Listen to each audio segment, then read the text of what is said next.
7월 12일 수요일 하나님 말씀입니다. 오늘은 창세기 27장 같이 읽어보도록 하겠습니다. 27장은 앞에 26장 이삭이 번성하는 말씀에 이어지는 내용이죠.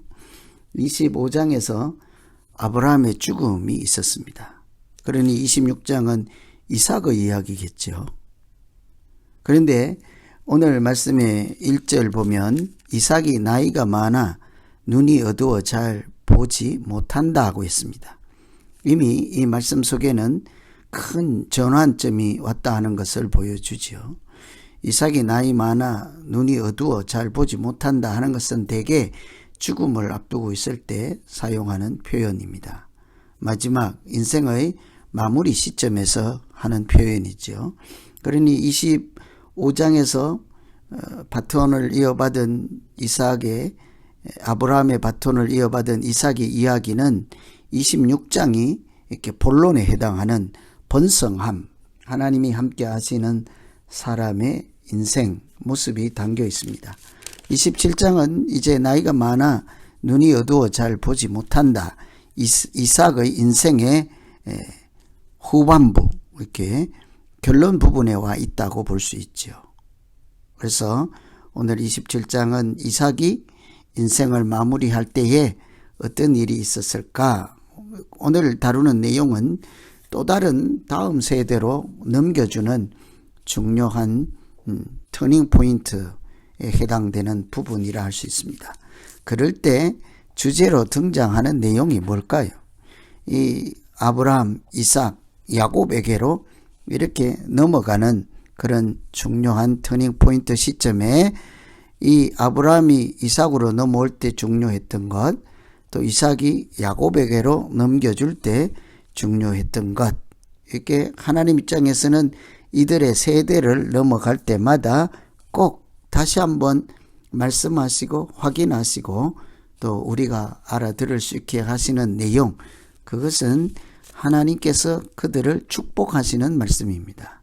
그것은 그 사람들 가운데 이어지는 그 사람들을 통해서 계속 연결되는 하나님의 축복, 하나님의 언약이 되겠지요. 그래서 오늘은 이삭이 나이가 많아 눈이 어두웠다.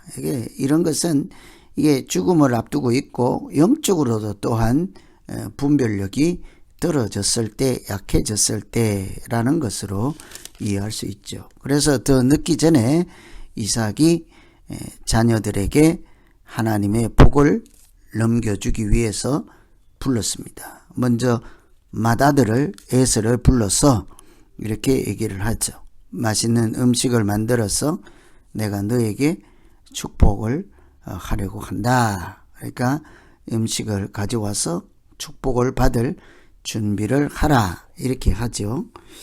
그런데 그 순간에 그 아버지께서 그 아들을 에서에게 하는 말씀을 아내인 리브가가 들은 거예요.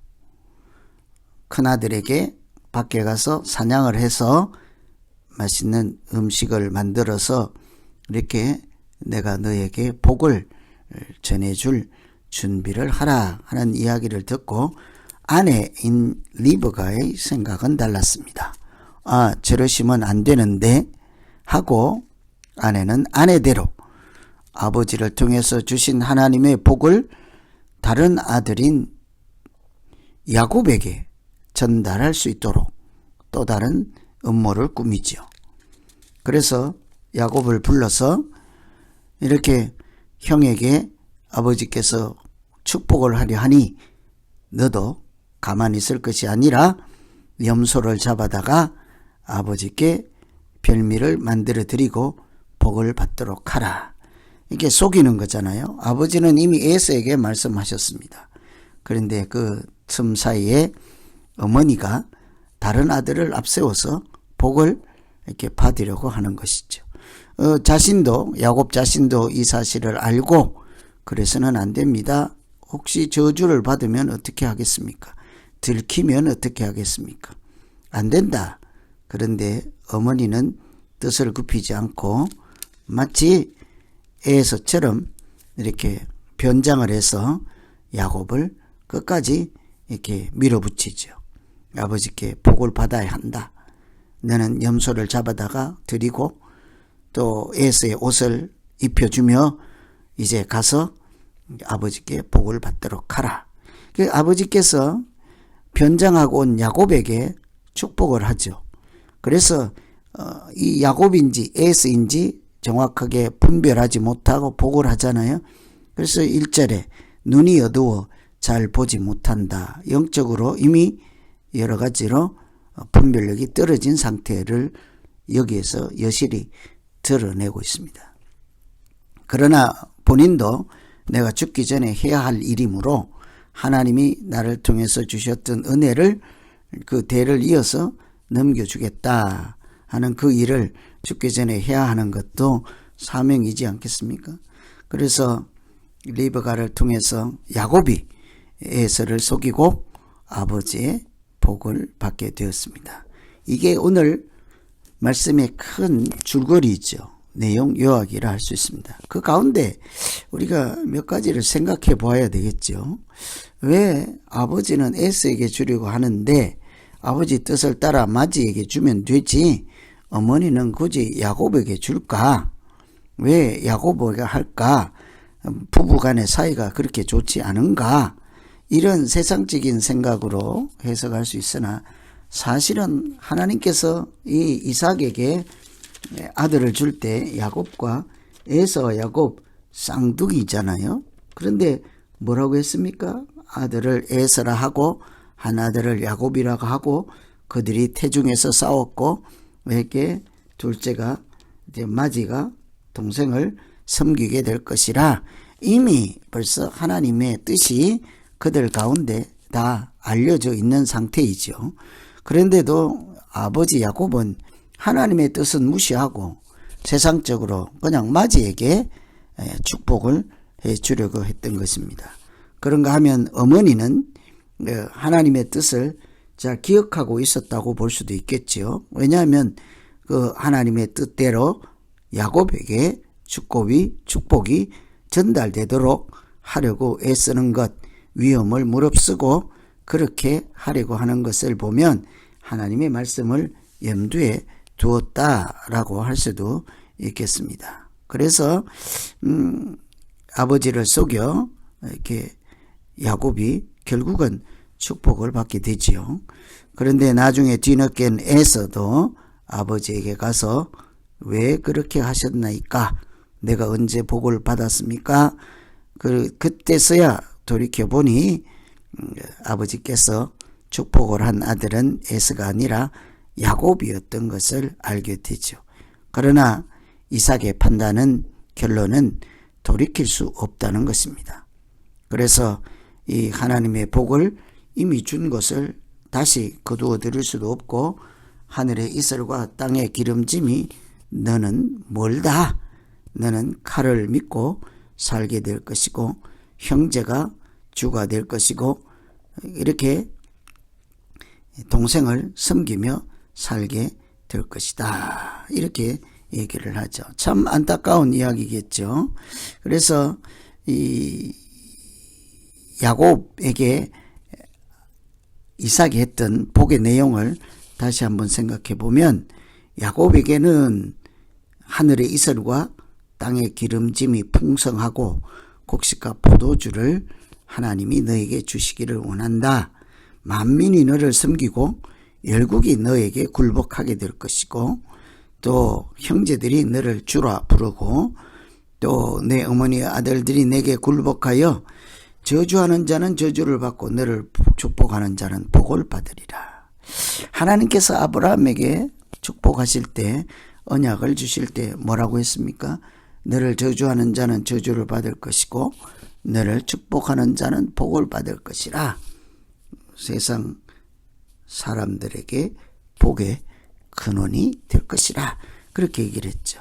사실 이 이삭을 통해서 야곱에게 전해진 축복이라고 하는 것은 하나님의 언약을 그 야곱을 통해서 이루어질 수 있도록 인도해 주시는 장면이라 할 수 있겠죠. 복이 무엇이겠습니까? 우리에게 무엇이 복이 되겠습니까? 하나님이 약속하신 내용, 하나님이 약속하신 것이 있다면 그것이 복이겠지요. 하나님이 우리에게 주시겠다고 하고, 하나님이 우리를 지켜주시겠다 하고, 하나님이 우리를 인도해 주시겠다 하고, 하나님께서 우리에게 무엇이든지 약속하신 것이 있다면 그 자체가 우리 입장에서는 은혜요, 복이라고 할 수 있지 않겠습니까? 그래서 그 하나님이 대대로 아브라함에게 언약을 하시고 이삭에게 언약을 하셨던 그 내용을 동일하게 이제 야곱에게 전달했던 것이죠. 뒤늦게 찾아온 아들 에서는 다시 아버지를 원망했으나 그것을 두 명에게 줄 수가 없어서 너는 이렇게 칼을 믿고 생활하고 아우를 섬기고 내가 매임을 벗을 때에는 내 멍에를 목에서 떨쳐버리라. 이렇게 야곱에게 했던 복과는 다른 말씀을 주셨습니다. 이 일로 인해서 형제간에 갈등이 생기죠. 에서는 자기 축복을 뺏은 야곱을 미워하기 시작하였습니다. 마음으로 단순히 미워하는 정도가 아니라 죽이겠다 하는 것이죠. 이처럼 하나님의 언약, 하나님의 복을 소중히 여기고 그것을 받으려고 하는 것은 그냥 기분 좋은 그냥 이야기 정도가 아니라 하나님께서 실제로 그 인생을 지켜가시고 인도하시는 현실이 된다는 사실을 우리가 조금만 인정하면 그 복은 웃고 넘어갈 그런 이야기가 아닌 것이죠. 옛날에 에서가 야곱에게 팥죽 한 그릇을 받고 장자의 명분을 넘겼던 그런 것과 이렇게 같은 맥락에서 생각해 보면 하나님께서 약속하시고 주시는 것을 세상의 어떤 명분으로도 어떤 것으로도 대신할 수가 없는 것이죠. 그만큼 하나님의 언약, 하나님의 약속은 우리에게 생명과도 같은 것입니다. 리브가와 야곱은 그 중요함을 알고 하나님의 뜻이 어디에 있는지를 알고 야곱을 통해서 하나님의 언약과 하나님의 은혜가 연결되기를 계속되기를 사모하고 기대하고 또 도전하는 사람들이라 하겠습니다. 하나님께서 사람이 속인다고 해서 그 속임수에 따라 역사가 달라지겠습니까? 이미 하나님께서 계획하시고 뜻하신 바가 있어서 그것을 사모하는 사람들에게 또 작정하신 대로 이루어질 수 있게 하는 것이죠. 그러나 아무리 하나님이 예정하고 있다 할지라도 그 사람들이 하나님의 뜻과 다르게 살고 하나님을 대적하는 자로 사탄의 종로로 타는 경우에는 아무리 하나님이 약속하셨을지라도 얼마든지 거두어 드릴 수 있지 않겠습니까? 그래서 이것은 단순한 속임수에 의해서 하나님의 역사가 달라졌다 하는 것이 아니라 하나님이 예정하시고 있는 하나님이 막 약속하신 그 말씀, 언약, 축복을 사모하는 사람 또 예정했던 대로 이루어질 수 있도록 어떻게 그렇게 되었는지를 이렇게 우리에게 보여주시며 하시는 말씀은 우리로 하나님의 언약과 장자의 명분 이런 것들을 소홀히 여기서 이렇게 하나님을 이렇게 가볍게 생각해서는 안 된다 하는 것을 생각할 수 있게 하였습니다. 그래서 에서가 동생 야곱을 축복을 빼앗긴 것 때문에 이렇게 죽이려고 할 때 어머니는 야곱을 다시 생명을 구원할 계획을 세웠습니다. 멀리 하란에 있는 오빠인 외삼촌이죠. 야곱의 입장에서는 외삼촌 댁에 가서 피신하여 생명을 구하라. 그래서 야곱은 오랜 세월 다시 피신해서 마치 모세가 광야에서 살듯이 또 애굽의 궁중에서 이렇게 공주의 아들로 살듯이 또 모세가 광야에서 40년을 훈련 받듯이 또 야곱이 그렇게 멀리 라반의 집에 가서 나그네 인생을 살며 하나님의 사람으로 믿음으로 성장해가는 그런 과정을 겪게 됐죠. 이런 말씀을 보시면서 하나님이 약속하신 것들을 내가 얼마나 귀하게 여기고 소중하게 여기고 사모하는 사람인지, 하나님께서 이미 나에게 말씀해 주셨던 사실일지라도 내가 그것을 소홀히 여기고 또 불순종하고 그 하신 말씀에 따라 부합되게 살지 않으므로 내게 하신 것들도 떠나보내지 않고 흘러보내고 또 없는 사람처럼 살 것이 아니라 하나님의 말씀과 약속과 언약을 사모하는 마음으로 또 굳게 잡고 또 어떤 고난이 있을지라도 그것을 감내하며 하나님 자녀로 살겠습니다. 이런 것들이 이제 필요하겠죠. 하나님은 우리에게 이미 많은 것들을 약속해 주셨습니다. 천국을 약속하시고 이 땅에 우리가 살아갈 모든 환경들도 약속해 주시고 하나님께서 함께 하시는 임마누엘도 약속해 주셨습니다. 그 내용이 무엇이든지 간에 우리가 오늘 그것들을 귀하게 여기면서 하나님과 동행하고 또 마땅히 하나님의 자녀라는 신분에 걸맞게 살아가는 우리의 믿음 생활이 되기를 간절히 기원합니다. 틀림없이 하나님께서 그 길에 함께 하시고 동행하시고 하나님의 뜻이 현실로 이루어질 수 있도록 도우시고 역사하실 줄로 믿습니다. 기도하겠습니다. 하나님 아버지, 27장에 축복을 두고 각축전을 벌이고 또 그 축복을 받는 사람과 그렇지 못한 사람 모습을 보았습니다. 하나님이 약속하신 것들이라 할지라도 우리가 그것을 흘러보내지 않게 하시고 사모하는 마음으로 이렇게 잘 받아 이렇게 간직할 수 있도록 용기를 가지고 이렇게 복 있는 사람으로 살아가는 길에 서 있게 하여 주시옵소서.